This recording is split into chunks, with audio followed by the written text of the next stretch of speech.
తండ్రి కష్టం, కొడుకు ఖర్చు. అనగనగా ఒక గ్రామంలో రామయ్య అనే రైతు ఉండేవాడు. అతను రోజంతా శ్రమించి సంపాదించిన డబ్బుతో కుటుంబాన్ని పోషించేవాడు. అతనికి ఒక కొడుకు ఉండేవాడు. అతని పేరు రాజు.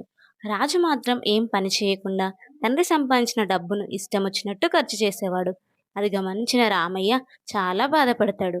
రాజుకు ఎలాగైనా డబ్బు విలువ తెలియజేయాలని అనుకుంటాడు. ఒకరోజు రామయ్య రాజుతో, ఈ రోజు నుండి నువ్వు డబ్బు సంపాదించి తీసుకురా అని చెప్తాడు. రాజు ఏం పని చేయకుండా తన తల్లి దగ్గర నుండి కొంత డబ్బు తీసుకొని తెచ్చి తండ్రికి ఇస్తాడు.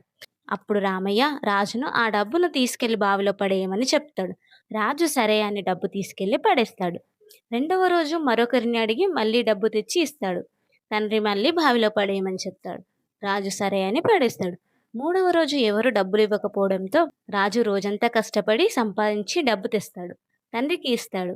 తండ్రి మరలా బావిలో పడేయమని చెప్తాడు. అప్పుడు రాజు, నాన్న, ఇది నా కష్టము, రోజంతా శ్రమించి సంపాదించాను, దీన్ని ఎలా పడేస్తాను అని అడుగుతాడు.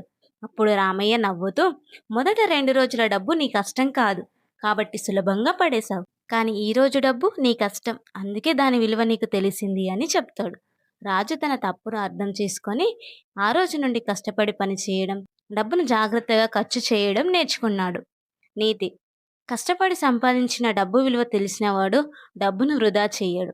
ఇది ఫ్రెండ్స్ ఈరోజు కథ.